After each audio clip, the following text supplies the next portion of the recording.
اللہم صلی علی محمد وعلی آل محمد۔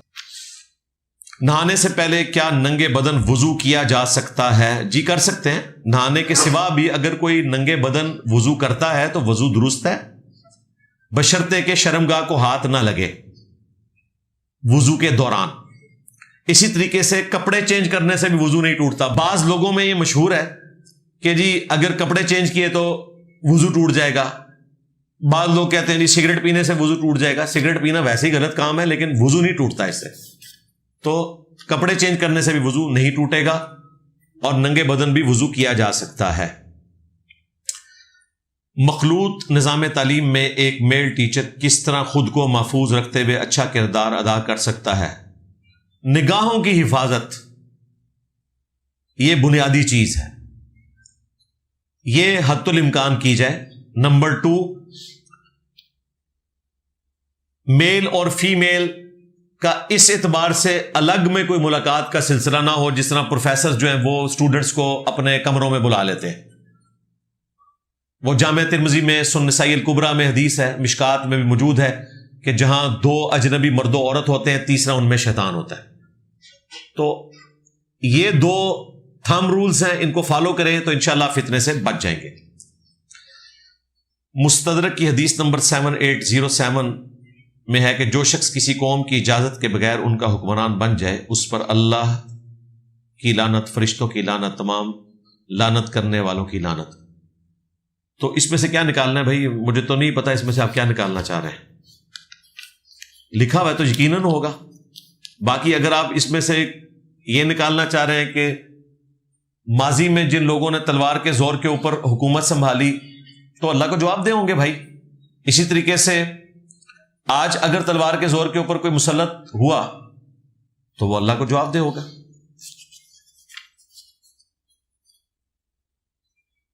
اللہ تعالیٰ کا دین حضرت آدم علیہ السلام سے آج تک ایک ہی ہے، تو کیا نبی علیہ السلام سے پہلے دین اس شکل میں نہیں تھا؟ نماز، روزہ اور باقی چیزیں تھیں، چند ایک جو شرعی معاملات ہیں وہ ڈیفرنٹ تھے، باقی ظاہر ہے کہ کسی نہ کسی فارم میں یہ تمام چیزیں موجود تھیں۔ اس امت میں تو کچھ چیزیں آسانی کے طور پر آ گئی، جس طرح بخاری مسلم میں حدیث ہے کہ مجھے اللہ نے 5 ایسی خصوصیات دی ہیں جو مجھ سے پہلے کسی پیغمبر کو نہیں دی۔ ان میں سے پہلی یہ ہے کہ پوری زمین میرے لیے مسجد بنا دی گئی۔ اگلی امتوں میں ہر جگہ آپ نماز ادا نہیں کر سکتے تھے سوائے مساجد کے۔ اگر سفر میں بھی ہیں تو آپ نے نمازیں گنتے جانا ہے، اور واپسی پہ یا مسجد آنے پہ وہ ساری اکٹھی کر کے پڑھنی ہے۔ اس امت کو آسانی ہے کہ وہ ساتھ ساتھ جہاں چاہے نماز پڑھ سکتا ہے، یہ بہت بڑی آسانی ہے۔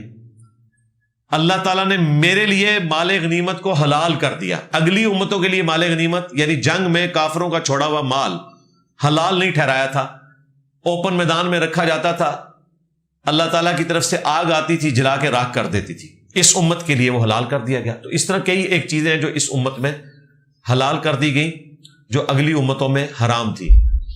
اور ایک چیز جو بہت کریٹیکل ہے کہ اگلی امتوں میں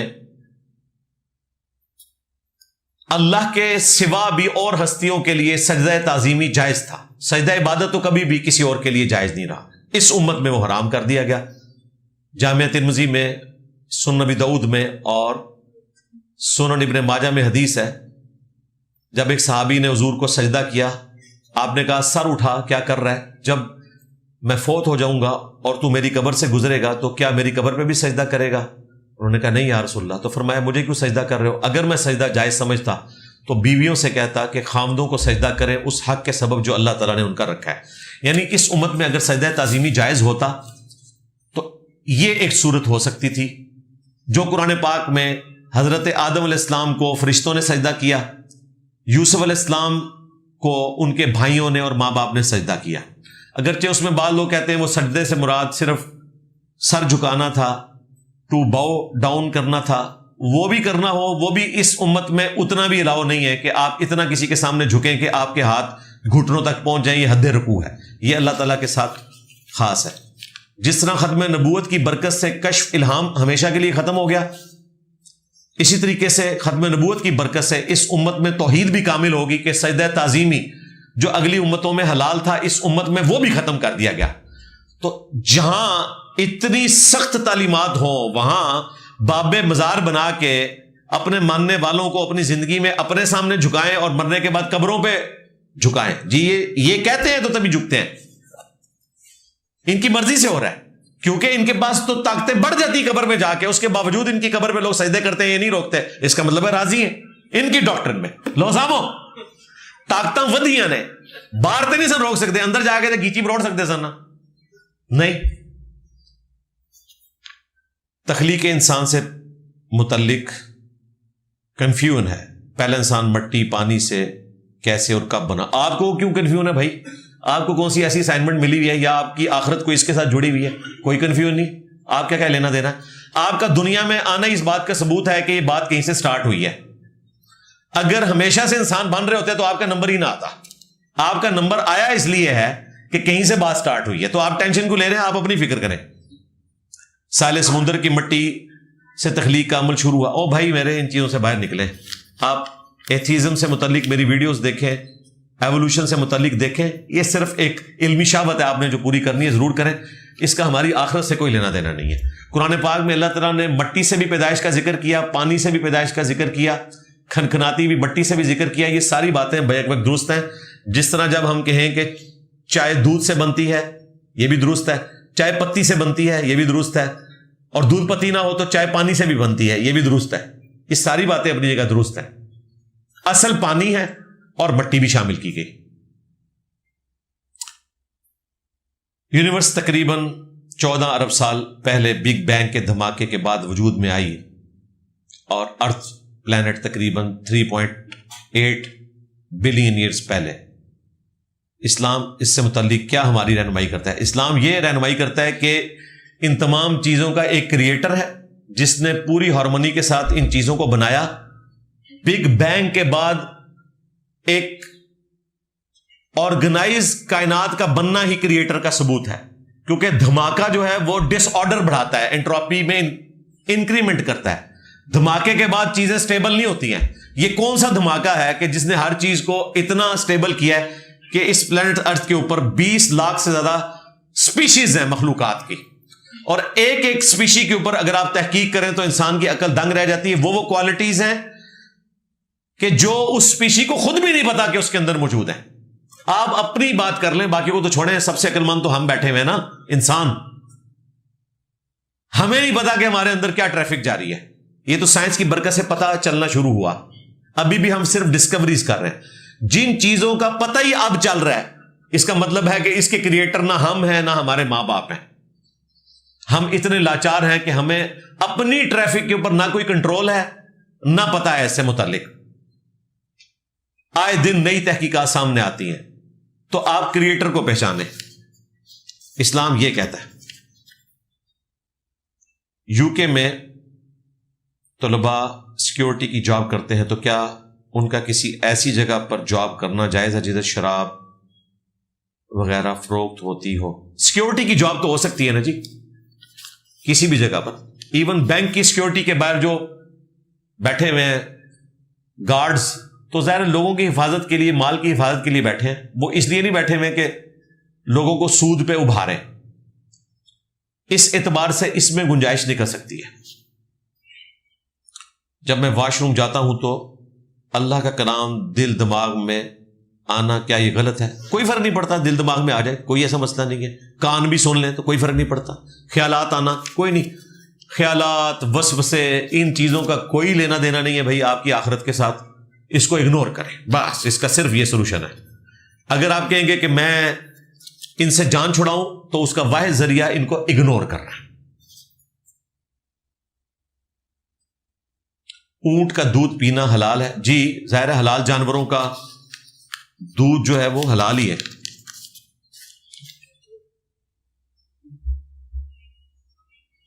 جس بندے پر جنات کا اثر ہو, کیا اس کو وہ جنات نظر آتے ہیں؟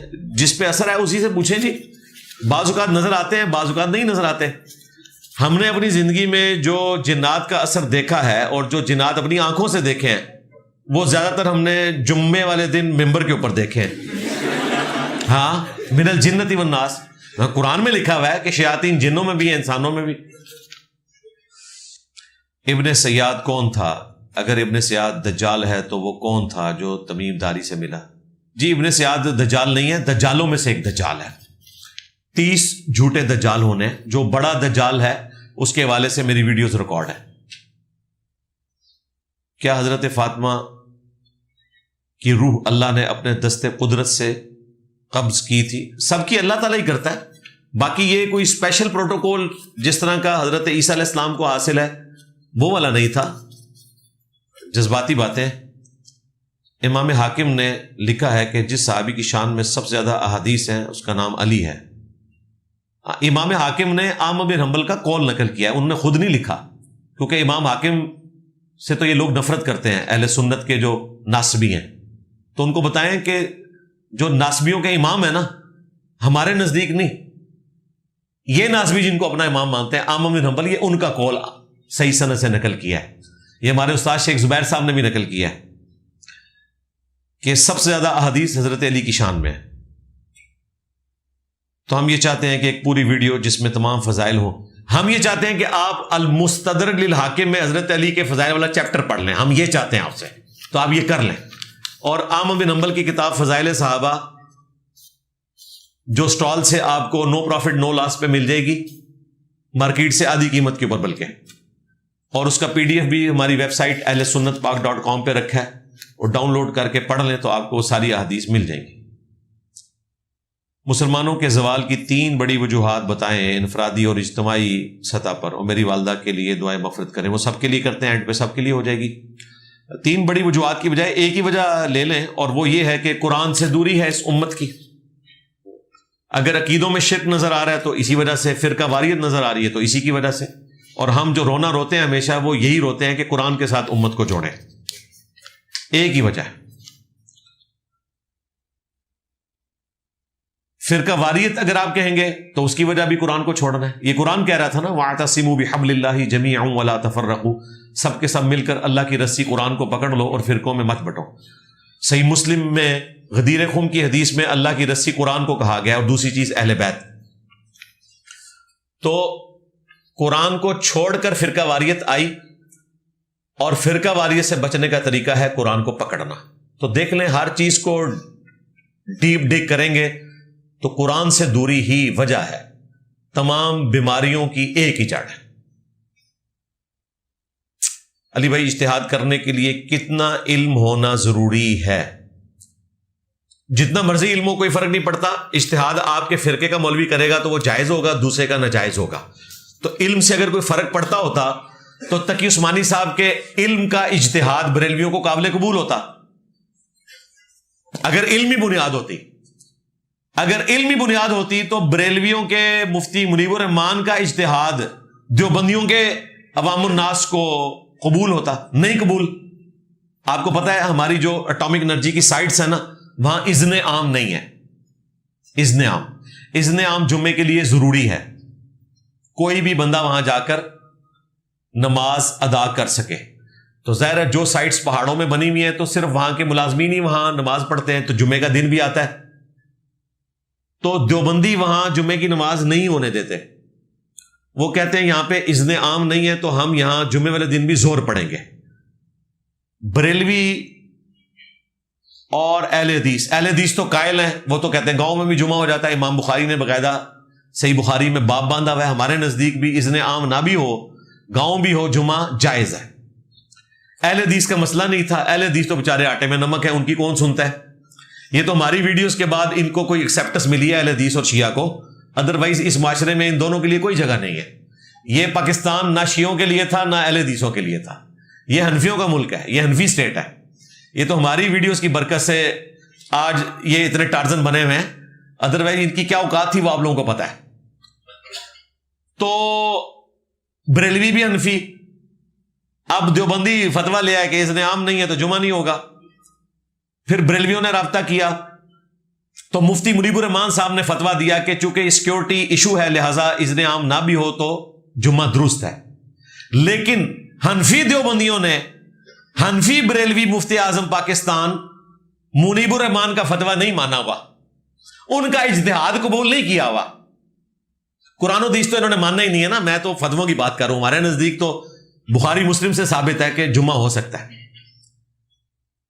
تو اپنے فرقے کا ایک سگا بھائی، یعنی حنفی بریلوی حنفی دیوبندی سگے بھائی ہیں دونوں، باپ ایک ہے نا، باپ الگ ہو جائے نا پھر جو ہے نا وہ ستیلے بھائی ہوتے ہیں نا، باپ تو ایک ہے امام حنیفہ. تو دو سگے بھائی اپنے مفتی اعظم کے فتووں کو ایک دوسرے کے لیے ایکسیپٹیبل نہیں مانتے. تو علم ہونا ضروری ہے. چھوڑو یہ کہانیاں ختم کرو پرانیاں. میں تو تمہیں آ کے نا منڈی تو پھڑ لیا. ہاں علم کینا چاہیے؟ علم یہ چاہیے کہ تھوڑے فرقے دعوے تو مجتہد ہے، دوسرے دعوے تو جہل مطلق ہے. بریلویوں کا جو مفتی اعظم ہے وہ دیوبندیوں کے نزدیک مشرک اعظم ہے، ہاں، اور دیوبندیوں کا مفتی اعظم بریلویوں کے نزدیک گستاخ اعظم ہے. لو سامو. آپ کا حافظہ اور ہمت کمال ہے، کوئی وظیفہ بتا دیں. وظیفہ ہے نا جی، میرا نبی سا ہے ہی کوئی نہیں، تیرے بابے تھے شاہ ہی کوئی نہیں. اس صبح شام ایک بار ذرا اونچی آواز میں پڑھ دیا کرو، دیکھو شیطان بھی غائب ہو جائے گا. اور جو مولوی نے سن لیا نا تھوڑے محلے والے نے، تھوڑا نکاح پڑھانے سے نہیں آن لگا.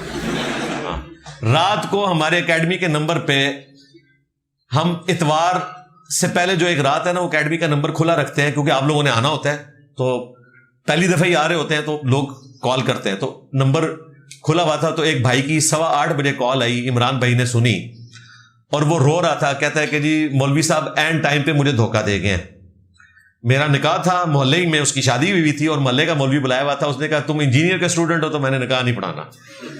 تو میں نے کہا یار تم نے اس کو کہنا تھا کہ یار آن کر اپنی واٹس ایپ ویڈیو کال، تو آن لائن آپ نے پڑھا دینا تھا.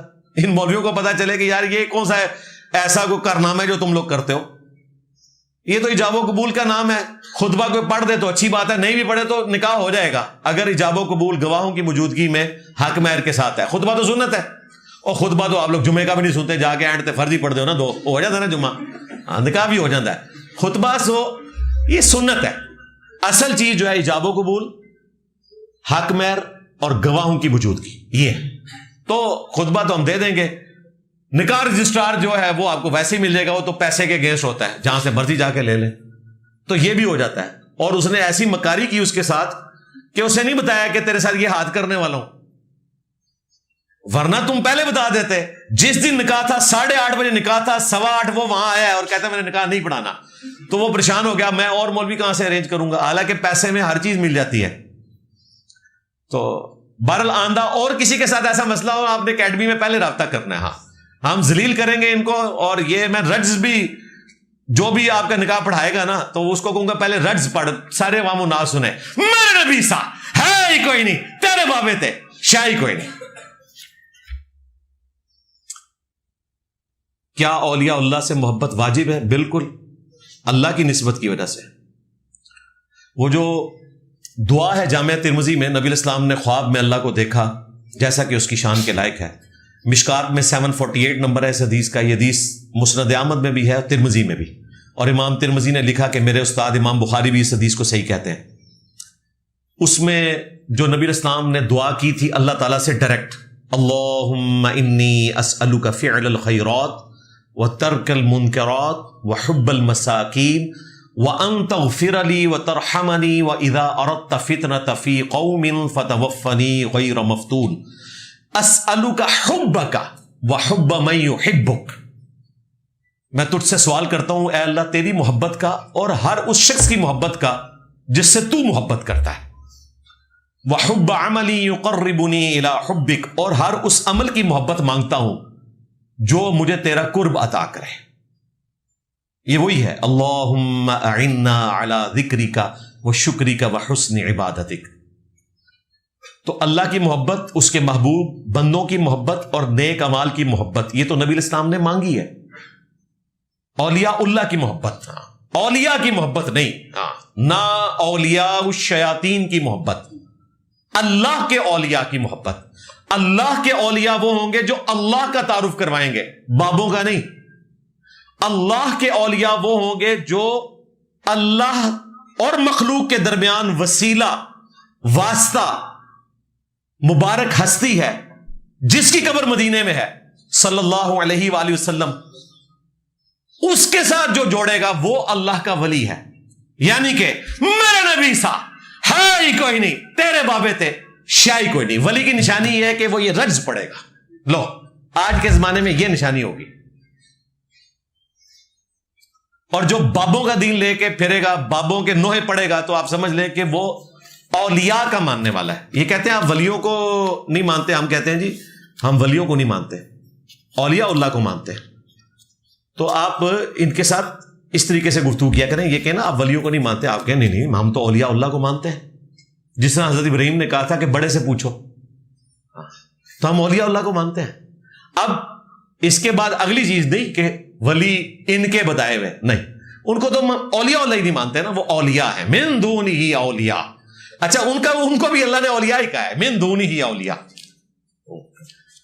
تو جب یہ زیادہ زور لگائیں تو آپ کے ہاں بالکل ہم مانتے ہیں، من دونہ اولیاء مانتے ہیں، اور اس کے بعد کے بزرگوں کے نام لینا شروع کر دیں۔ انہوں کیڑی عربی آندی ہے، جڑے جڑے بزرگوں نے کہنے نا کہ اینو مندے ہو کو، ہاں جی بالکل من دونہ اولیاء مننے ہیں جی، بالکل من دونہ اولیاء نے من دونہ آستہ پڑھ کے اولیاء اچا پڑھ دیو، تو بالکل مننے انہوں نے۔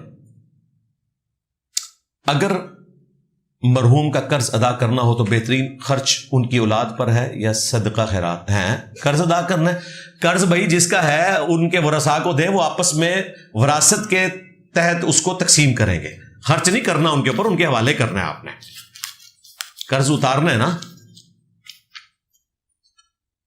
کیا سجدہ تلاوت بغیر وضو کے کیا جا سکتا ہے؟ بخاری کی حدیث میں حضرت عبداللہ ابن عمر کہ وہ بنا وضو کرتے تھے۔ جی میں نے بتایا بھائی، یہ کئی ویڈیوز میں بتایا، یہ حدیث بھی بیان کی ہے، بالکل کر سکتے ہیں۔ حنفیوں کے نکاح بھی ٹوٹ جائیں گے، ایمان بھی جاتا رہے گا، آپ کا نہیں جائے گا انشاءاللہ۔ اس لیے میں نے ایک ویڈیو ریکارڈ کروائی تھی، کیا پاکستانی کرکٹ ٹیم کے نکاح ٹوٹ چکے ہیں؟ جی جتنے حنفی ہیں ان کے ٹوٹ گئے، اس سے پہلے کہ وہ حنفیت سے توبہ کر لیں، کیونکہ فقہ حنفی میں آپ بغیر وضو کے اگر سجدہ تلاوت کرتے ہیں تو آپ نے اللہ کی توہین کی ہے، اور اس کی وجہ سے 295 سی نہیں لگے گی، کیونکہ وہ یہ صرف نبی اسلام کی توہین کے اوپر سینسٹیو ہوتے ہیں، اللہ کی توہین سے انہیں کوئی فرق نہیں پڑتا، لیکن نکاح آپ کا ٹوٹ جائے گا۔ ہمارے نزدیک تو کر سکتے ہیں جی، حدیث کی روشنی میں۔ تشہد میں انگلی کو دعاؤں میں نہیں ہلانا ثابت ہے؟ ہلانا بھی ثابت ہے، نہ ہلانا بھی ثابت ہے جی۔ اٹھانا جو ہے نا وہ آپ نے سٹارٹ ہی میں ہے، اشہد ان لا الہ پہ اٹھا کے الا اللہ پہ گرانا، یہ کوئی ثابت نہیں ہے۔ مسلم شریف میں 4 حدیث ہیں، تشہد میں نبی الاسلام 53 کا عدد بناتے تھے، یہ 53 کا عدد ہے، اور ایک حدیث میں ہے کہ آپ یہ درمیان کی انگلی اور انگوٹھے کے ساتھ ہلکا بناتے تھے، اور ابو داؤد میں ہے کہ انگلی ہلکی سی جھکی رکھتے تھے، ایسے نہیں اٹھاتے تھے، ایسے۔ وہ میں نے نماز کا پریکٹیکل سارا بتایا ہوا ہے، تھرو آؤٹ اٹھا کے رکھنا ہے۔ دعاؤں میں آپ حرکت دے سکتے ہیں، حرکت دینا بھی ثابت ہے اور نہ دینا بھی ثابت ہے، لیکن اٹھانا آپ نے مسلسل ہے۔ کیا انسانوں کی اوقات ہے کہ وہ اللہ سے ڈائریکٹ مانگ سکیں کیونکہ ہم گناہگار ہیں؟ تو کیا ہم نیک لوگوں، یعنی اس کا مطلب ہے کہ نیک لوگ جو ہیں ان کی طاقت جو ہے وہ اللہ سے بھی زیادہ ہے، یہ بتانا چاہ رہے ہو؟ اسے تو یہی لگ رہا ہے کہ اللہ تعالیٰ تو گناہگار بندوں کو نہیں سنبھال سکتا، اس کے لیے بابے چاہیے سنبھالنے کے لیے۔ قرآن میں تو لکھا ہے سب سے نیک انسان اس کائنات میں اگر کوئی ہے تو وہ ہے جس کی قبر مدینے میں صلی اللہ علیہ وآلہ وسلم۔ ان سے اللہ فرما رہا ہے وَإِذَا سَأَلَكَ عِبَادِي عَنِّي فَإِنِّي قَرِيبٌ اُجِيبُ دَعْوَةَ الدَّاعِ إِذَا دَعَانِ۔ اے میرے محبوب، جب میرے بندے آپ سے میرے بارے میں پوچھتے ہیں نا تو آپ فرمائیں میں تمہارے بالکل قریب ہوں، ہر پکارنے والے کی پکار کو سنتا ہوں جب وہ مجھے پکارے۔ سب سے بیسٹ موقع تھا کہ کہا جاتا کہ اے نبی ان سے فرماؤ کہ میرا وسیلہ بیچ میں ڈالو اللہ تک پہنچنے کے لیے۔ اگر صحابہ کرام نبی الاسلام کی موجودگی میں آپ کی تعلیمات کی روشنی میں اللہ کے بتانے پر اللہ کو ڈائریکٹ پکار رہے ہیں، اور تعلیم کون کر رہا ہے؟ نبی الاسلام، تو بابے تھے شاہی کوئی نہیں، میرے نبی سا ہے ہی کوئی نہیں، تیرے بابے تھے شاہی کوئی نہیں۔ پورے قرآن کا خلاصہ یہی ہے، بالکل میں آپ کو بتا رہا ہوں۔ قل انی اخاف ان عصیت ربی عذاب یوم عظیم، نبی تم فرماؤ بالفرض اگر میں بھی اپنے رب کی نافرمانی کروں، سمجھانے کے لیے مجھے ڈر ہے کہ بڑے دن کا عذاب مجھے بھی آ پکڑے گا۔ سورۃ الانعام، سورہ الزمر، سورہ یونس 3 جگہ یہ آیت آئی ہے. تو مجھے بتائیں اگر نبی علیہ السلام کے ذریعے یہ کہلوایا جا رہا ہے کہ اگر انہوں نے بھی اپنے رب کی نافرمانی کی تو پکڑے جائیں گے، تو بابے تھے شاہی کوئی نہیں، میرے نبی سا ہے ہی کوئی نہیں، تیرے بابے تھے شاہی کوئی نہیں. جیسے وہ 31 دفعہ آتا ہے نا فَبِأَيِّ آلَاءِ رَبِّكُمَا تُكَذِّبَانِ، میں کہتا ہوں جی پورے قرآن کا خلاصہ یہ ایک جملہ ہے کہ میرے نبی سا ہے ہی کوئی نہیں، تیرے بابے تھے شاہی کوئی نہیں. یہ اللہ بھی کہہ رہا ہے کہ میرے نبی سا ہے ہی کوئی نہیں، تیرے بابے تھے شاہی کوئی نہیں. اور نبی کے ماننے والے بھی کہہ رہے ہیں کہ میرے نبی سا ہے ہی کوئی نہیں، تیرے بابے تھے شاہی کوئی نہیں. آپ سب کو سیدنا کیوں کہتے ہیں؟ رسپیکٹ کے طور پر. سیدنا اپنے سے بڑے کے لیے آقا سردار کے معنوں میں آتا ہے. سیدنا عمار اور جتنے بھی آپ نام لیتے ہیں تو اس لیے سے یہ سیدنا وہ والا نہیں ہے جو آپ سمجھتے ہیں وہ اہل البیت کے لیے استعمال کیا جاتا ہے. سید بڑے کے لیے استعمال ہوتا ہے. سردار یہ ان معنوں میں نہیں ہے کہ ہم انہیں اہل البیت کو شمار کر رہے ہوتے ہیں. اصحاب کو عزت کے لیے ہمارے بڑے. صحیح بخاری میں حدیث ہے، حضرت عمر کہتے تھے ابو بکر ہمارے سید ہیں جنہوں نے سیدنا بلال کو آزاد کروایا. قریش کا سردار ایک حبشی غلام کو کیا کہہ رہا ہے؟ سیدنا بلال. غلام کو، یہ آپ امیجن نہیں کر سکتے جہاں قبائلی سسٹم میں غلاموں کی کوئی حیثیت ہی نہ ہو، اسلام ان کو یہ مقام دے کہ اسلام کے ماننے والے غلاموں کو سیدنا کہنا شروع کر دیں. تو یہ سیدنا کا ثبوت میں نے بخاری سے دے دیا. حضرت عمر نے کہا کہ ابو بکر ہمارے سید ہیں، انہوں نے سیدنا بلال کو آزاد کروایا. یعنی حضرت عمر ایمان میں سبقت لے جانے کی وجہ سے حضرت بلال کو اپنا سید کہتے تھے. بڑی بات ہے جی، سوچ بھی نہیں سکتا کوئی اس عرب کے معاشرے میں جہاں قبائلی سسٹم اتنا سٹرانگ تھا اور سردار کی ایک بڑی حیثیت ہوتی تھی. آپ کہتے ہیں یہ جو ستارے نظر آتے ہیں وہ مر چکے ہیں. یار وہ روشنی کے پوائنٹ آف ویو سے بات کی ہے نا جی. ظاہر ہے روشنی تو بعد میں پہنچتی ہے نا بھائی. جن کی روشنی ابھی پہنچ رہی ہے عین ممکن ہے وہ ہزاروں سال پہلے ختم ہو چکے ہوں، لیکن وہ روشنی زمین میں پہنچنے کے لیے سورج سب سے قریبی ہمارا ستارہ ہے، 8 منٹ میں پہنچتی ہے. کئی ایسے ستارے ہیں کہ جن کی روشنی اربوں سال بعد زمین پہ پہنچی، اور جب وہ پہنچی اس سے پہلے وہ ختم ہو چکے ہیں. اپنی زندگی ختم کر کے وہ ظاہر آپ کو حضرت تقی عثمانی نے تو نہیں بتانا نا، وہ حضرت آئنسٹائن کو آپ پڑھیں نا تو آپ کو پتا چلے کہ جب یہ ختم ہوتے ہیں تو پھر کیا ہوتا ہے. یہ تو آئنسٹائن نے بتانا ہے نا آپ کو.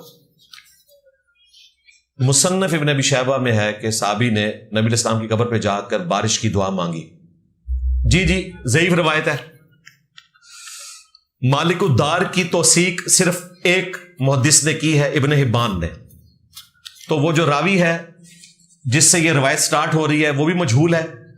آمش کی تدلیس ہے اور ان سے روایت کر رہا ہے تو سما کی تصریح نہیں ہے. یہ روایت کمزور ہے، اگرچہ اسے حافظ ابن کثیر ابن حجر نے صحیح کہا، لیکن اصول محدثین پہ جو امام مسلم نے مقدمے میں لکھا یہ روایت ضعیف ہے. اس سے بڑھ کر بریلویوں کے جو اس دور کے بڑے محقق ہیں، عباس رضوی صاحب جو کیو ٹی وی پہ بھی آتے تھے مفتی اکمل صاحب سے پہلے محقق کے طور پر، انہوں نے بھی خود مانا ہے کہ آمش کی تدلیس والی روایتیں ضعیف ہوں گی، چاہے وہ ابو صالح سے بھی ہوں. واللہ آپ زندہ ہیں. ان کی کتاب ہے حیات الانبیاء فی قبورہم، امام بیہقی کی کتاب کی انہوں نے شرح لکھی ہے 18 حدیثوں کی. اتنی سی امام بیہقی کی کتاب ہے، شرح اتنی ہے 18 احادیث کی، اتنی موٹی شرح. اور جو رگڑا انہوں نے وہابیاں نو لایا، دیوبندیاں نو، اہل حدیثاں نو، وہ بھی مانتے ہیں کہ آمش کی تدلیس ابو صالح سے بھی ہو تو روایت کمزور ہوتی ہے. باقی جو میں نے آج بتایا مفتی اکمل صاحب کو جو میں نے جواب دیا 2 گھنٹے کا استانت کے مسئلے پہ، اس میں میں نے تفصیل سے اس کو ڈسکس کیا ہے. جب آپ صلی اللہ علیہ وآلہ وسلم نے منع فرمایا تراویح پڑھنے سے، جی کوئی نہیں منع فرمایا، جھوٹ، بالکل جھوٹ. تو حضرت عمر نے یہ شروع کیوں کروائی؟ بالکل جھوٹ. نہ حضرت عمر نے شروع کروائی نہ نبی علیہ السلام نے منع کیا. بالکل ایسا نہیں ہے. 3 دن تک نبی علیہ السلام نے خود جماعت کروائی. بعد میں صحابہ کو یہ کہا کہ جماعت سے میں نے نہیں پڑھنی، مجھے خدشہ ہے کہ تم پہ فرض نہ ہو جائے، اپنے گھروں میں پڑھو. بخاری مسلم میں الفاظ ہیں، اما عائشہ کہتی ہیں لوگ اپنی اپنی تراویح کی نماز پڑھتے تھے نبی علیہ السلام کے مبارک زمانے میں، حضرت ابوبکر کے زمانے میں بھی، حضرت عمر کے بھی پہلے 3 سال. پھر حضرت عمر نے کہا کہ جیسا کہ نبی علیہ السلام خود 3 دن جماعت کروا کے سنت کو اسٹیبلش کر چکے ہیں، اور چھوڑا نفرت کی وجہ سے نہیں، نعوذ باللہ، اس خدشے سے کہ فرض نہ ہو جائے. تو اب تو خدشہ نہیں ہے, وہی تو نازل نہیں ہونی, تو میں اس سنت کو اسٹیبلش کروں. تو انہوں نے سنت کو رینیو کیا تھا, کوئی نئی جماعت شروع نہیں کروائی. اچھی بدعت اور بری بدعت, یہ آپ میری ویڈیو دیکھ لیں. تو شیعوں کا موقف کیا درست ہے؟ شیعہ جو اس میں غلو کرتے ہیں بالکل درست نہیں ہے جی. شیعہ قیام اللیل کے قائل ہیں, وہ کہتے ہیں مسجد میں نہ کیا جائے, تو ٹھیک ہے اپنے گھر میں تو کریں نا. شیعہ کی اکثریت تو 5 وقت کی نماز پڑھ لے تو بڑی بات ہے بھائی. 10 محرم کے جلوس میں مجھے اتنا دکھ ہوتا ہے کہ اہل بیت کی کاز کے لیے نکلے ہیں, جب ظہرین کا وقت آتا ہے تو بس چند لوگ ہی نماز کے لیے کھڑے ہوتے ہیں, باقی تو کہتے کپڑے پلیت ہیں. اور یہ صرف شیعہ کا حال نہیں ہے, سنیوں کے بھی میلاد کے جلوسوں میں خود شامل ہوتے تھے. جلوس میں 5000 بندہ ہے, مسجد میں 50 بھی نہیں ہوتے تھے. زور کے وقت, لنگر کے وقت سارے ہوتے تھے. خواجہ سراؤں کی زندگی کے متعلق رہنمائی کر دیں. ٹرانسجینڈر اور انجینئر محمد علی مرزا لکھے تو میری ویڈیو کھل جائے گی. مجھے اذان دینے کا بہت شوق ہے, لیکن گھر کے برابر میں بریلویوں کی مسجد ہے, وہ زبردستی سے اذان سے پہلے صلاۃ پڑھاتے ہیں, اس بات پہ زور دیتے ہیں.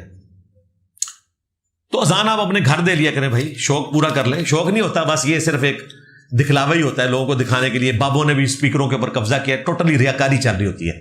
شوق تو پھر اکیلے میں بھی ویسا ہی ہونا چاہیے نا. گھر میں دیں اذان آپ, کوئی مسئلہ نہیں. یا آپ وہ کریں جو سنن نسائی میں حدیث ہے, تیرے رب کو اس گڈریے پہ بڑا پیار آتا ہے کہ جو پہاڑ کی چوٹی پر اکیلا اذان اور اقامت کہہ کے جماعت سے نماز پڑھتا ہے. تو آپ کبھی کبھار نکل جائیں پہاڑوں کی طرف دور دراز, اور وہاں اونچی آواز سے اذان دیں, شوق پورا کریں. آپ کو لاہور کا راستہ نہیں دکھایا, کرایہ بھی دے دیا. حضرت علی جنتی نوجوانوں کے سردار ہیں, اس کے برعکس کیا یہ درست ہے؟ حضرت علی نہیں, سیدنا حسن حسین کے بارے میں علی ان سے بہتر ہیں, یہ سادہ الفاظ ہیں. اسی طرح کیا یہ حدیث درست ہے حضرت ابوبکر جنتی بزرگوں کے سردار ہیں؟ جی ہے, یہ ترمذی میں ابوبکر و عمر. ہماری مسجد میں جمعہ کے خطبہ میں قاری صاحب نے بیان کی, جی میں نے بہت پہلے بیان کی ہوئی ہے. جنت کا سردار کون, آپ میری ویڈیو دیکھیں. جو دنیا میں بڑھاپے کی حالت سے گئے, تو جامع ترمذی میں حدیث ہے کہ انبیاء کو چھوڑ کر بوڑھوں کے سردار, یعنی جو دنیا سے بوڑھے گئے, وہاں تو سارے جوان ہوں گے, ابوبکر و عمر ہے. اور ترمذی میں حدیث ہے جنتی نوجوانوں کے سردار, یعنی جو جوانی کی عمر میں گئے دنیا سے, وہ حسن حسین ہے. اور ابن ماجہ میں اور حاکم میں ہے کہ ان کے والد ان سے بھی بہتر ہیں. کسی کام سے روک تھام کے لیے اللہ کی بارگاہ یعنی مسجد میں بیٹھ کر قسم کھانا, اور اس بات کو بعد میں بھول کر پھر سے شروع کر دینا. قسم کا کفارہ ادا کریں گے. قسم کا کفارہ سورۃ المائدہ کی آیت نمبر 89 میں آیا. 10 مسکینوں کو کھانا کھلائیں. غلام والا تو ظاہر آج کل معاملہ نہیں ہے, یا ان کو کپڑا لے کے دیں, اور غریب ہیں تو 3 روزے رکھیں گے. آپ فرقوں کے خلاف ہیں, مگر آپ کے عقائد اور دلائل زیادہ تر سلفی ہیں. اس کی وجہ آپ یہ لکھیں کہ سلفیوں کے عقائد زیادہ تر میرے والے ہیں. یہ کہ ہم تو شروع سے ہیں, یہ سلفی ٹرم ہی انہوں نے بعد میں استعمال کی ہے. اہل سنت کی ٹرم استعمال ہوتی تھی, سلفی تو یہ ابھی کی ٹرم ہے, علماء عرب نے شروع کی ہے. تو میرے عقائد سلفیوں والے نہیں ہیں, سلفیوں کے عقائد میرے والے ہیں, کیونکہ ہم تو شروع سے ہیں. ہم تو اہل بیت کے ماننے والے ہیں, خلفائے راشدین کے ماننے والے ہیں, اہل سنت ہیں. جو امام مسلم نے مقدمے میں لکھا کہ اہل سنت کی حدیثیں لی جائیں گی, اہل بدعت کی نہیں لی جائیں گی. اب یہ بات کریں گے نا تو یہ سلفی اہل حدیث کہیں گے کہ اہل سنت ہم ہیں. مجھے ذرا پاکستان میں اپنی وہ مسجدیں بتائیں جس میں اہل حدیث نے اہل سنت لکھا ہوا ہو. اہل سنت تو بریلوی دیوبندی لکھتے ہیں. تمہیں توفیق نہ ہو اس ٹائٹل کو آن کرنے کی کہ مسجد میں لکھ سکو, تو ظاہر پھر یہ میرا ٹائٹل ہے نا, اس لیے تو ہم نے اپنی ویب سائٹ کا نام اہل سنت پاک .com رکھا ہوا ہے. اور سمجھ آئیے کہ کتوں میں سٹ ماری انہوں نے. حدیث میں آتا ہے کہ دنیا میں مشکلات اور مصائب برداشت کرنے والے انسان کو جب جنت دکھائی جائے گی تکلیف بھول جائے گا. جی صحیح مسلم میں ہے. اس کے وائس ورثہ بھی ہے کہ جس نے آسائش دیکھی ہے, جب اسے جہنم کا ایک پھیرا لگایا جائے گا وہ دنیا کی ساری آسائش بھی بھول جائے گا. یہ بھی ہے. اس میں مراد نبی الاسلام بذات خود ہے یا صحابہ؟ اور نہیں, نبی الاسلام اور صحابہ کرام کہ جو ڈومیننٹ لوگ ہیں وہ تو بغیر حساب و کتاب کے جائیں گے نا. 70,000 لوگ بغیر حساب و کتاب کے جنت میں جائیں گے نا. حنفی حضرات کہتے ہیں کہ رفع الیدین منع فرمایا گیا ہے, اور کہتے ہیں کہ امام بخاری کے استاد عبدالرزاق کی احادیث تفسیر سے. او بھائی 70B مسئلہ دیکھ لیں. حنفیوں کے لیے اتنا ہی کافی ہے کہ امام حنیفہ کے جو سب سے ڈومیننٹ شاگرد ہیں عبداللہ ابن مبارک, جن کی حدیثیں بخاری مسلم میں ہیں, ان کا قول امام ترمذی نے 256 نمبر حدیث کے انڈر لکھا ہے کہ جو رفع الیدین کرتا ہے اس کی ابن عمر والی حدیث ثابت ہے، اور جو رفع الیدین نہیں کرتا اس کی ابن مسعود والی حدیث ثابت ہی نہیں ہے. لو سامو، ایک کی سٹ ہے.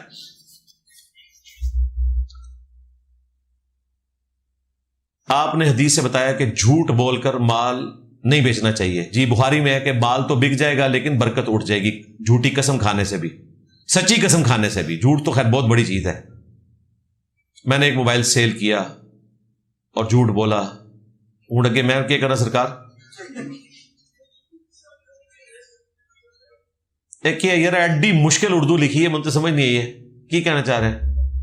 کسی دوسرے موبائل شاپ سے لے کے ادھر بیچا ہے، کہتے ہیں وہاں پر موبائل کی قیمت کم تھی، میں نے اون کر لیا نا یار پرانا، توبہ کرو دیتے. میں کیا کراں؟ گیم سے ویڈیو اپلوڈ کر کے پیسے کمانا حرام ہے یا حلال؟ کیا مطلب مجھے نہیں سمجھ آئی. گیم کھیل رہے ہیں تو ساتھ اس کی ویڈیو ریکارڈ کرتے ہیں، اچھا یوٹیوب پہ چڑھا دیتے ہیں. تو یوٹیوب والے ہی رولز لگیں گے نا. یوٹیوب میں جو ایڈ حلال ہے اس کی کمائی حلال ہوگی، اور جو حرام ہے اس کی کمائی حرام ہوگی. اس کے لیے آپ میری الگ سے ویڈیو دیکھیں. کیا مرد کا کو ایجوکیشن والے اسکول میں پڑھانا درست ہے؟ بہتر تو ہے کہ نہ پڑھائے، جب تک کوئی اور جاب نہیں تو پڑھا لے، ادروائز اوائڈ کرے اس کو.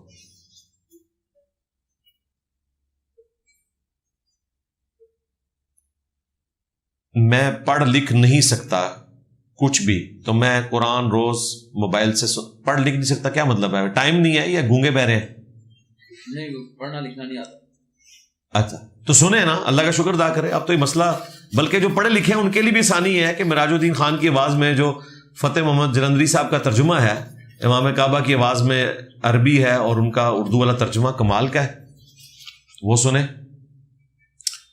ماورائے عدالت گورنمنٹ کا لوگوں کو قتل کرنا ٹھیک ہے؟ 100% حرام ہے جی، کوئی ٹھیک نہیں ہے. ہم تو اس کے مخالف ہیں ہمیشہ سے.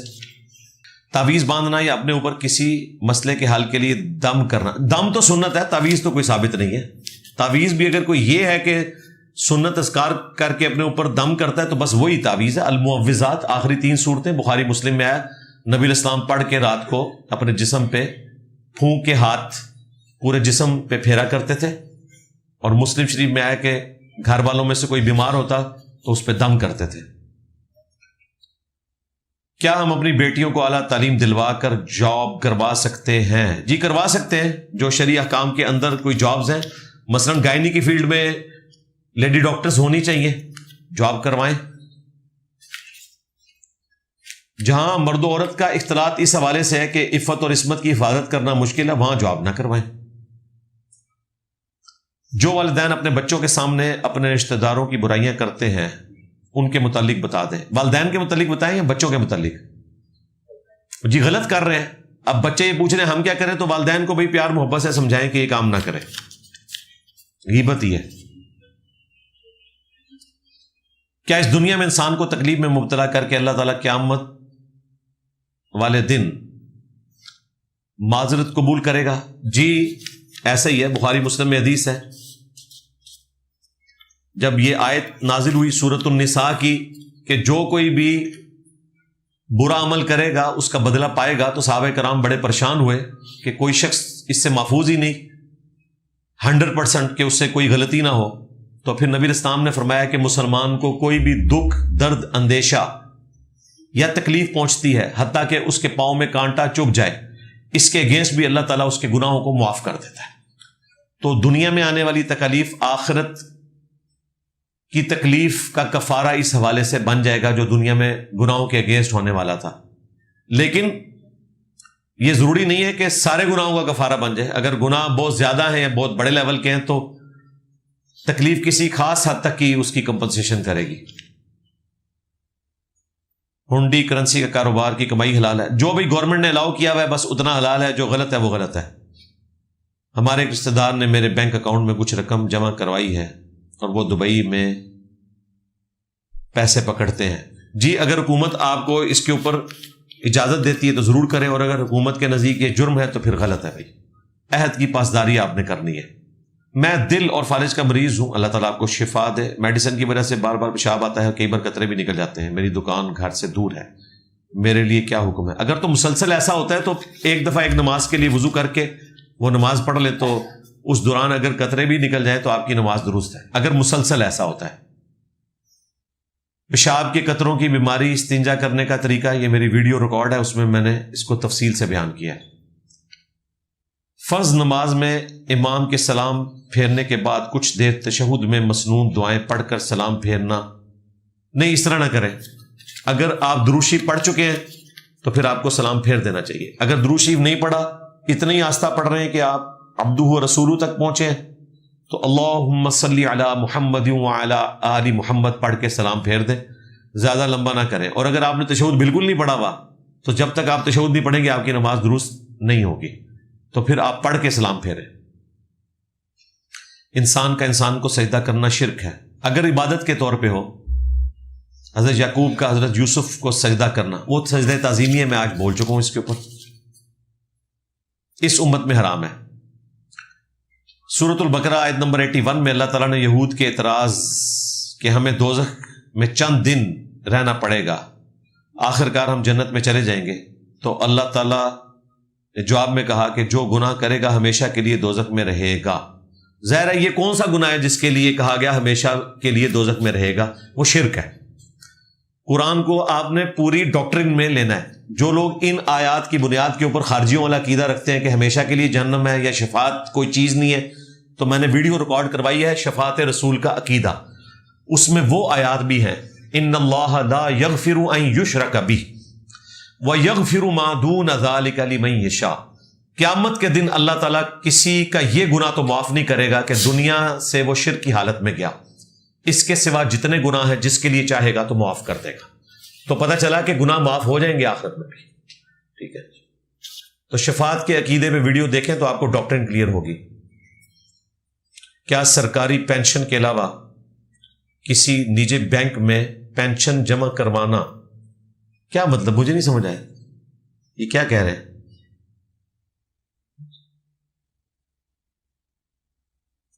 یہ پوچھنا چاہ رہے ہوں گے کہ پینشن کسی ایسے بینک میں جو سودی کام کرتا ہے آپ اس میں جمع کروائیں تو آپ کرنٹ اکاؤنٹ میں کروا لیں اگر وہاں آپ نے کروانی ہے. پروفٹ نہیں لے سکتے. پروفٹ آپ صرف ایسے بینک کا لے سکتے ہیں جو اسلامک بینکنگ والا ہے. آپ ان سادہ مسلمان جو خود سے ہی فرقہ واریت سے دور ہیں، کوئی سادہ نہیں، نے بڑے مکار نے. مجھے آپ سادہ سے سادہ سنی مسلمان دکھائیں جو شیعہ کی امام بارگاہ میں بھی جا کے جمعے کی نماز پڑھتا ہو. لو سامو، یہ بڑے بڑے مسکین بن کے آتے ہیں. سادہ کوئی نہیں جے، پورے جے پتہ ہے سارے نو. سادہ سے سادہ سنی مسلمان جو حنفی ہے وہ رفع الیدین کرنے والوں سے نفرت کرتا ہے. اسے بتایا گیا یہ نجدی ہیں، گستاخ رسول ہیں. کوئی سادہ نہیں، بڑے کون ہے جے، میں مندے ہی نہ. آپ اپنے آپ کو کسی فرقے سے نہیں جوڑتے، ان کا بھی ذکر کر دیا کریں. جی اگر ایسی سادہ روئے ہیں تو ہم انہیں سلوٹ کرتے ہیں. جی باہر نکلنا، عملی میدان میں آئے نا. کیا پینشن سے جو پروفٹ ملتا ہے اگر اسلامک بینک میں رکھوائی بھی ہے تو پھر دوست ہے. اگر بہنیں وارث ہیں اپنا حصہ لینے سے انکار کر دیں تو ان کو حصہ کیسے دیں؟ ان کے ہاتھ میں پکڑائیں، میں دیکھتا ہوں کون انکار کرتا ہے، ان کے بچوں کے سامنے، اور انہیں کہیں گے ایک دن کا ٹائم ہے آپ سوچ لیں. ایک دن تو پہلے فون آئے گا، ماموں جی کل آنے کی ضرورت کوئی نہیں. ہاں، جب دینا ہی نہیں تو انگور کھٹے ہیں، پھر بہنیں کہتی ہیں چلو دینا تو انہوں نے کوئی نہیں، مانگ لیا تو بھائی بھی جاتا رہے گا، کل کو خاوند نے چھوڑ دیا تو پیچھے اس کے پاس ہی میں نے آنا ہے، تو وہ پھر بیچاری چپ کر جاتی ہیں. یہ وجہ ہوتی ہے، مرضی سے کوئی نہیں ہوتا. اہل سنت کے ہاں عصر کا وقت 5 بجے کے بعد شروع، اہل سنت نہیں، حنفیوں کے ہاں، اور اہل حدیث کے ہاں 4 بجے. ظاہر اہل حدیث کا ٹائم بالکل ٹھیک ہے، تو کیا ہم 4:30 پر زہر کی ادا؟ بھائی ہمارے نزدیک تو زہر کا وقت داخل ہونے سے لے کر مغرب سے پہلے تک کسی بھی وقت ادا کر سکتے ہیں. جان بوجھ کے ایسا نہ کریں، روٹین نہ بنائیں، کبھی کبھار کر سکتے ہیں، نماز قضا نہیں ہوگی آپ کی. یوٹیوب کی انکم حلال ہے یا حرام؟ یوٹیوب کی انکم انجینئر محمد علی مرزا لکھیں تو ساری شرائط کے ساتھ میں نے بتا دیا.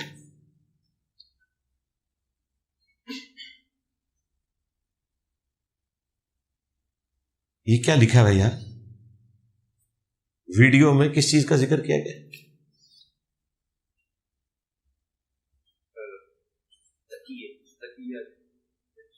اوہو اچھا، وہ یہ اس کاف کے ساتھ نہیں ہوتا. ویڈیو میں تقیہ کا ذکر کیا. تقیہ جو ہے وہ سورہ ال عمران میں ہے کہ اگر آپ دشمن سے بچنے کے لیے تو تقیہ کرتے ہیں، یعنی اس کے ڈر کی وجہ سے، اور کوئی زو معنی جملہ بولتے ہیں، توریہ کرتے ہیں، یا تقیتاً آپ جھوٹ بھی بول دیتے ہیں جان بچانے کے لیے، تو وہ جائز ہے. زو معنی جملہ بولیں تو وہ تو بدرجہ اولا جائز ہے کہ آپ ایسا جملہ بولیں کہ جس کے دو معنی ہوں، سننے والے کو کوئی اور سمجھ آئے اور آپ کچھ اور کہنا چاہ رہے ہو. جس طرح کہ حضرت ابراہیم علیہ السلام نے کہا تھا بڑے بت کے کندھے پر کلہاڑا رکھا. قرآن کا اسلوب یہ بتا رہا ہے، یہ الفاظ نہیں ہے کہ انہوں نے کلہاڑا رکھا تھا، لیکن قرآن میں یہ ہے کہ بڑے کو چھوڑ دیا تھا، باقی سارے توڑ دیے تھے، تو کہا کہ ان کے بڑے سے پوچھو. اور وہ بڑے سے مراد اپنے آپ کو لے رہے تھے جو ان سے زیادہ طاقتور ہے، اور ان کو یہ سمجھ آئی کہ یہ اس بڑے کا ذکر کر رہا ہے، تو جھوٹ بھی نہ ہوا، توریہ کیا. تو اس طرح کر سکتے ہیں. عبداللہ شاہ غازی کا دربار جہاں واقع ہے وہاں پانی میٹھا کیوں ہے؟ اس لیے کہ بابا گرو نانک کا جہاں مزار ہے وہاں بھی پانی میٹھا ہے. اس وجہ سے پنجا صاحب کے پانی میں جو لوگ غسل کرتے ہیں ان کو شفا ملتی ہے، اس لیے وہاں پہ بھی ہے. لو سامو، اپنے والدین سے اختلاف رائے کسی بھی مذہبی یا دنیاوی عمل پر رکھنا جائز ہے؟ جائز ہے جی. دینی مسئلے میں تو آپ نے کسی کی پیروی نہیں کرنی سوائے قرآن و سنت کے. دنیاوی معاملات میں کوشش کرے کہ سرنڈر کر دیا کرے، یا اگر کہیں نہیں کر سکتے تو خاموشی اختیار کرے. کیا رفع الیدین نہ کرنے سے بھی میری نماز ہو جائے گی؟ میں رشتہ داروں کی تنقید سے بچنے کے لیے رفع الیدین نہیں کرتا. نہیں تو آپ نے تو کامنٹس کیے تھے کہ علی بھائی ہمیں بزدل بنا رہے ہیں، ہم نے تو یور شرم جانا ہے. یہ سارے وہ لوگ ہوتے ہیں بھائی، اور اگر آپ وہ نہیں ہیں تو پھر دلیر بنے بھائی. رفع الیدین تو کرنا ہے آپ نے. یہ جو اہل تشیع کلمہ کے ساتھ اپنے پاس سے علی ولی اللہ کہتے ہیں، شرک ہے؟ یعنی شرک کہاں سے ہو گیا؟ علی اللہ کہیں تو پھر شرک ہے. علی ولی اللہ کہہ رہے ہیں نا، اللہ کا ولی. کیا یہ جائز ہے؟ سلوگن کے طور پر جائز ہے، کلمے کے ساتھ تو جائز نہیں ہے. علی ولی اللہ کہیں، ابو بکر ولی اللہ کہیں، کلمے کے ساتھ نہیں. ویسے اب ہم انہی کو تو اصل میں ولی مانتے ہیں اللہ کا. یا علی مدد، یہ مدد والا معاملہ تو نہیں ہو سکتا، وہ اللہ کے ساتھ خاص ہے. جب ہم قبرستان سے گزرتے ہیں تو ان کو السلام علیکم یا اہل القبور کہتے ہیں. اگر سلام کا جواب نہ ملے تو ہمیں کیا فائدہ سلام کرنے کا؟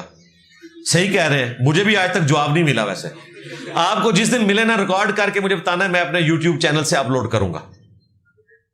ہاں، اس کا جواب پتہ کیا دیں گے؟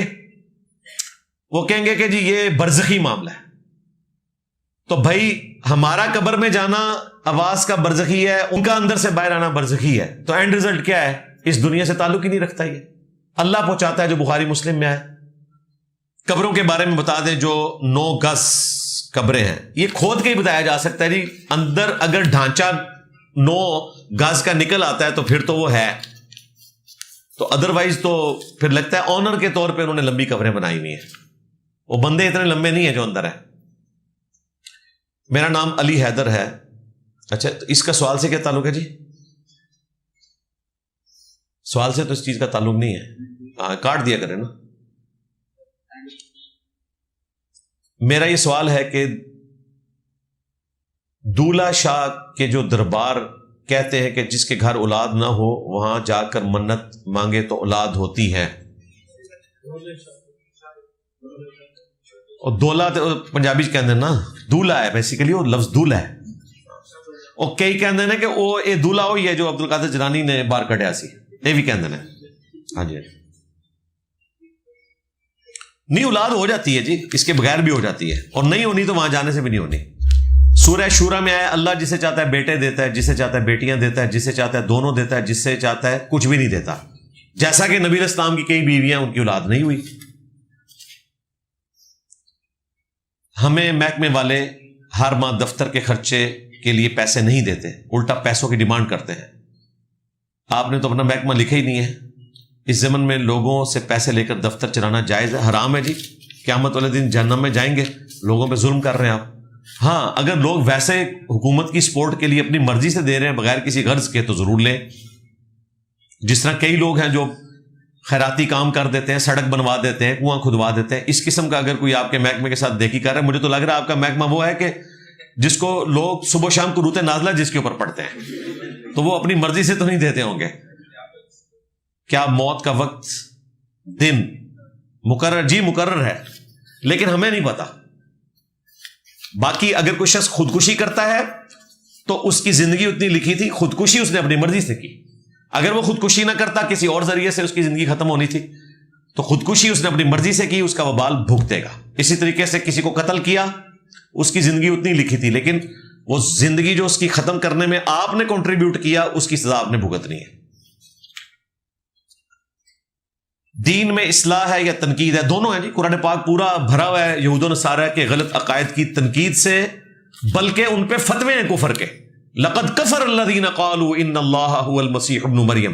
دنیا میں جو سب سے بڑا ریلیجن تھا، ایون آج تک تعداد میں ابھی تک ڈاما ڈول ہے کہ مسلمانوں نے کراس کیا کرسچینٹی کو یا نہیں کیا، تو وہ سب سے بڑے مذہب کے اوپر، آسمانی مذہب کے اوپر سب سے زیادہ تنقید قرآن میں ہوئی ہوئی ہے. کس لیے؟ تاکہ ان کی اصلاح ہو. تو اصلاح کے لیے تنقید کرنا، برائی کو ہائی لائٹ کرنا، یہ اللہ کی سنت ہے. اور تنقید کے بغیر اصلاح کی ناکام کوشش کرنا، یہ تبلیغی جماعت والوں کا طریقہ ہے. ہاں، یہ اللہ کا طریقہ نہیں ہے. اللہ تعالیٰ جو توحید بیان کرتا ہے وہ ڈنکے کی چوٹ پہ ویسی بیان کرتا ہے جو انبیاء نے بیان کی ہے، ہمارے تک پہنچی ہے، جو قرآن میں موجود ہے.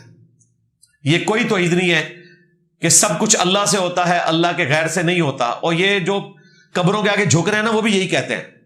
اس کے بعد جب تک نہیں کہو گے نا کہ یا علی مدد کہنا، یا شیخ عبد القادر جیلانی مدد کہنا یہ شرک ہے، تو تم ڈرامہ بازی کر رہے ہو اس قوم کے ساتھ. تو یہ توفیق نہ حاجی عبد الوہاب صاحب کو ہوئی، نہ مولانا الیاس کاندلوی صاحب کو ہوئی، نہ یوسف کاندلوی صاحب کو ہوئی، نہ سعد کاندلوی صاحب کو، نہ طارق جمیل صاحب کو. اس سے مجمع چھٹ جاتے ہیں.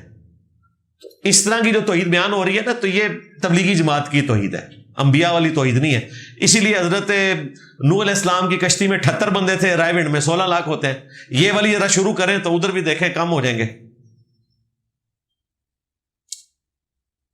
آپ اہل سنت ہی کی کتابیں کیوں فالو کرتے ہیں؟ نہیں، میں تو شیعہ کی کتاب بھی فالو کرتا ہوں. یہ قرآن اور اہل بیت یہ پہلے نمبر پہ رکھی ہوئی. عقیدہ تو قرآن سے لینا ہے، مسائل جہاں سے مرضی لیں. تو آپ کی بات تو غلط ہے. میں تو شیعہ سنی دونوں کی کامن کتاب کے پیچھے چلتا ہوں. آپ تمام اسلامی کتاب جی مطالعہ کرتے ہیں، قرآن کے بعد کسی اور کی کیا ضرورت ہے؟ حق قرآن کے اندر ہے، باقی تو سارے مسائل ہیں. نماز سب سے بڑا مسئلہ تھا، میں نے ثابت کیا سنی شیعہ کی ایک نماز ہے، پیچھے کیا نکالنا ہے باپ نے؟ عقیدہ توحید تھا نا، ختم نبوت تھا، آخرت تھا، وہ قرآن میں موجود ہے. اور اس کے بعد اعمال میں پہلے نمبر پہ اگر کوئی چیز ہے تو نماز ہے، وہ سنی شیعہ کی ایک ہے. ان کے کرنا کہنا کتابیں تو کیا فرق پہنتا ہے؟ کیا قومی پرچم کی تعظیم میں کھڑے ہونا شرک ہے؟ یہ جذباتی جملے ہیں جی، ڈاکٹر سرار صاحب کے بھی، باقی لوگوں کے بھی، اور طالبان کے بھی. دیکھ لیں، چائنا میں جا کے جائز ہے، پاکستان میں نہیں کھڑے ہوتے. جہاں سے مال ملتا ہے وہاں کھڑا ہونا جائز ہے. حالیہ پاک بھارت جنگ کے دوران ایک خاص سوچ کے لوگ باہر بیٹھے چند صحافی اگے ٹورو سوشل میڈیا پر ملک اور اداروں کے خلاف منفی آگے ان سوال کیا ہے اس میں کہ تو میں نے مکو ٹھپ دیتا سی نہ ہونا تھا، باہر ہی بیٹھے نے، انشاءاللہ من نہیں لگتا آن گے. کیا کوئی انسان جنات کے ذریعے کسی کو فائدہ پہنچا سکتا ہے؟ نہیں جی، بینک نہیں لوٹ سکتا کوئی بھی. لاؤ دنیا جان دے سارے جن. باقی اگر کوئی پازیٹیو کام آپ کر سکتے ہیں تو ضرور کریں، چوری نہ کریو. 10 محرم کو کالا سوٹ کس عقیدے کے تحت پہنتے ہیں؟ یہ انہی سے جا کے پوچھیں جی. ہمارے نزدیک تو کالے کپڑے پہننا جائز ہے، سنت ہے، جب مرضی پہنے، 10 کو بھی پہنے، 10 کے بغیر بھی پہنے. ہمارے آدھے سے زیادہ دین اخلاق پر ہے، لیکن آج کل بڑے بڑے علماء میں اخلاق نظر نہیں آتا. 1/3 جو دین ہے وہ تو عقیدہ توحید ہے، اور باقی ساری اسی کی شاخیں ہیں، اس میں سے اخلاق بھی ایک چیز ہے. تو اخلاق نظر نہیں آتا علماء میں. ہاں یہ تو حقیقت بات ہے. نان مسلم میں زیادہ اخلاق ہے. نان مسلم سے آپ بحث کریں گے وہ علمی دلائل دے گا، مسلمان عالم سے بحث کریں گے آپ پہ 295 ABC لگوا دے گا. بہت خطرناک ہے مولوی، میں آپ کے ساتھ ہوں. حدیث کے درست ہونے کا کیا معیار ہے، کیسے پتہ چلے گا؟ پتہ ایسے چلے گا کہ بخاری مسلم پہ اہل سنت کے ائمہ متفق ہیں، دونوں کی ملا کے 15,000 حدیثیں ہیں، وہ پڑھیں ساری کی ساری، اس کے بعد پھر اگلی پرچی آپ بھیجیں گے تو اگلی کتابیں بھی آپ کو بتا دیں گے، یہی پڑھ لیں تو بڑی بات ہے قرآن کے بعد۔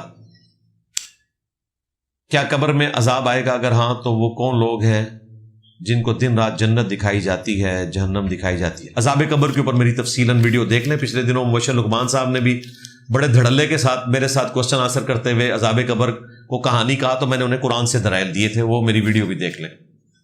مسئلہ 117A اور B اسی پہ ہے۔ ایک مسلمان کو جنت میں جانے کے لیے یہ ماننا ضروری ہے کہ کون سے صحابہ حق پر تھے؟ یہ سوال اللہ کے ہاں ہم سے پوچھا جائے گا۔ جی آپ لوگوں نے ہمیں بتایا تھا کہ پوچھا جائے گا، ہم نے تو یہ فتنہ کھڑا ہی نہیں کیا۔ یہ فتنہ ان لوگوں نے کھڑا کیا جنہوں نے کہا کہ حضرت علی رضی اللہ تعالیٰ عنہ کی محبت میں ایک فرقہ اتنا غلو کرے گا کہ وہ جہنم میں چلا جائے گا، اور پھر انہوں نے ہمیں کہا کہ یہ شیعہ ہیں جو دیکھیں حضرت علی کے بارے میں غلو کرتے ہیں تو جہنم میں جائیں گے۔ ہم نے آپ کے کہنے پہ وہ حدیث پڑھی تو پتہ چلا اس کے آگے آپ کا بھی ذکر خیر ہے، یعنی کہ سنیوں کا، کہ ایک فرقہ وہ ہے جو حضرت علی سے بغض کی وجہ سے جہنم میں چلے جائے گا، اللہ معافی دے آپاں۔ تو پھر ہم نے پوری بات بتائی۔ تو بھائی اگر میری جنت اور جہنم اس چیز سے جڑی ہے کہ سیدنا علی کے معاملات کے ساتھ، تو یہ تو آپ نے ہمیں بتایا ہوا ہے، اور اگر یہ آپ نے غلط بتایا تھا تو ان سارے بزرگوں پہ لعنت بھیجے جنہوں نے آپ کو یہ چیزیں بتائی تھی، اور اپنا ایمان برباد کرے۔ یہ چیزیں انہوں نے اپنی مرضی سے نہیں بتائی تھی، یہ حدیثیں ہیں کہ حضرت علی کی وجہ سے ان کو بنیاد بنا کر دو فرقے گمراہ ہوں گے، دو جہنم میں جائیں گے، ایک ان کی محبت میں غلو کر کے، ایک ان کی دشمنی میں۔ تو اس کے ساتھ جنت جہنم جڑی ہوئی ہے نا جی، کیا کریں، مجبوری ہے۔ آخری پرچی، حضرت عیسیٰ علیہ السلام اور نبی صلی اللہ علیہ وآلہ وسلم کے درمیان زمانہ کے لوگ موحد تھے، جی موحد بھی تھے، مشرک بھی تھے۔ تو آج اگر کوئی غیر مسلم صرف توحید کو مانے اور نبی اسلام کو نہ مانے، جی اگر نبی اسلام کا تعارف اسے نہیں ہوا تو بالکل اہل فطرت میں سے ہے۔ صحیح مسلم میں حدیث ہے، جس یہودی یا نصرانی نے میرے بارے میں سن لیا کہ میں اللہ کا پیغمبر ہوں اور مجھ پر ایمان نہ لایا تو جہنم میں جائے گا۔ اگر نہیں سنا تو عیسیٰ علیہ السلام کو بھی ماننا کوئی ضروری نہیں، اس کے لیے صرف خدا کا تعارف کافی ہے، لیکن اگر پیغمبروں کے بارے میں سنا تو تحقیق کر کے تمام پیغمبروں کو ماننا ضروری ہے۔ آپ ہو سکتا ہے مجھ سے کہیں تو مسلم شریف میں لکھا ہے، جی قرآن میں بھی لکھا ہے، سورۃ النساء میں پارہ نمبر 6 کے پہلے صفحے میں لکھا ہے، جو اللہ اور رسول کے درمیان فرق کر دے کہ میں اللہ کو مانوں گا رسولوں کو نہیں مانوں گا، وہ بھی پکے کافر ہیں، اور جو رسولوں میں فرق کر دے کہ بعض رسولوں کو مانوں گا بعض کو نہیں مانوں گا، وہ بھی پکے کافر ہیں۔ تو یہ قرآن میں لکھا ہوا ہے کہ ایک نبی کا انکار بھی کفر ہے، اس لیے ایمان لانے میں ہم فرق نہیں کرتے، لا نفرق بین احد من رسلی، ایمان لانے میں کسی رسول میں فرق نہیں کرتے۔ مرتبے میں فرق ہے، تلک الرسل فضلنا بعضهم علی بعض، تفضیل بین الرسل، یا عربی میں تفضیل بین الرسل، یہ عقیدہ ہے، بعض انبیاء بعض سے افضل ہے۔ تفریق بین الرسل، ایک کو مانیں گے دوسرے کو نہیں مانیں گے، یہ کفر ہے۔ لا نفرق بین احد من رسلی، تفریق بین الرسل کفر، تفضیل بین الرسل ایمان۔ تو ایک نبی کا انکار بھی کفر ہے۔ حضرت عیسیٰ علیہ السلام کا انکار کرنے والا بھی اتنا ہی بڑا کافر ہے جتنا رسول اللہ کا انکار کرنے والا صلی اللہ علیہ وآلہ وسلم۔ یہ وہ عقیدہ ہے جو قرآن میں بیان ہوا ہے۔ ٹھیک ہو گیا جی؟ کافی سارے بھائیوں نے بہنوں نے دعاؤں کے لیے کہا ہے، آج بھی پرچیاں آئیں، اینڈ پہ ہم وسیلہ اور توسل کے طور پر دعا کر لیتے ہیں۔ اللہم انی اسألک بأنک انت اللہ لا الہ الا انت الاحد الصمد الذی لم یلد ولم یولد ولم یکن لہ کفوا احد وإلہکم الہ واحد لا الہ الا هو الرحمن الرحیم الف لام میم اللہ لا الہ الا هو الحی القیوم اللہم صلی علی محمد وعلی آل محمد رب ارحمہما کما ربیانی صغیرا ربنا هب لنا من ازواجنا وذریاتنا قرة اعین واجعلنا للمتقین اماما اللهم اغفر لحينا وميتنا وشاهدنا وغائبنا وصغيرنا وكبيرنا وذكرنا وأنثانا اللهم من أحييته منا فأحيه على الإسلام ومن توفيته منا فتوفه على الإيمان۔ اے اللہ، جن جن بھلائیوں کا سوال تیرے محبوب صلی اللہ علیہ وآلہ وسلم نے تجھ سے کیا، ہمارے حق میں، ہمارے ماں باپ کے حق میں، ہمارے بیوی بچوں کے حق میں، پوری امت کے حق میں قبول و منظور فرما۔ جن جن چیزوں کے شر سے تیرے محبوب علیہ السلام نے تیری پناہ طلب کی، تمام مسلمانوں کو ان چیزوں کے شر سے اپنی پناہ عطا فرما، خصوص بالخصوص فلسطین کے مسلمان، کشمیر کے مسلمان، انڈیا کے، یمن کے، عراق میں، افغانستان میں، ایران میں، پاکستان میں، شام میں، جہاں کہیں مصیبت میں گھرے ہوئے، اے اللہ غیب سے ان کی عزت، آبرو، جان و مال کی حفاظت فرما، ہمارے ملک پاکستان کی خیر فرما، پورے عالم اسلام کی خیر فرما، اندرونی اور بیرونی خطرات سے محفوظ فرما، حاضرین کے دلوں میں جو جو نیک اور جائز دعائیں ہیں قبول فرما، حاضرین کے جو چھوٹے بڑے رشتہ دار یا وہ خود بیمار ہیں شفا عطا فرما، اور ہم سب کو اپنی موت سے پہلے قبر و آخرت کی تیاری کرنے کی توفیق عطا فرما۔ یہ تمام دعائیں تمام مسلمانوں کے حق میں قبول و منظور فرما۔ ختم نبوت صلی اللہ علیہ وآلہ وسلم کی برکت سے نبیوں والا کام پوری امت تک پہنچانے کی توفیق عطا فرما۔ سبحان ربک رب العزت عما یصفون وسلام علی المرسلین والحمد للہ رب العالمین وصلی اللہ علی النبی الکریم وعلی آلہ واصحابہ اجمعین الی یوم الدین آمین۔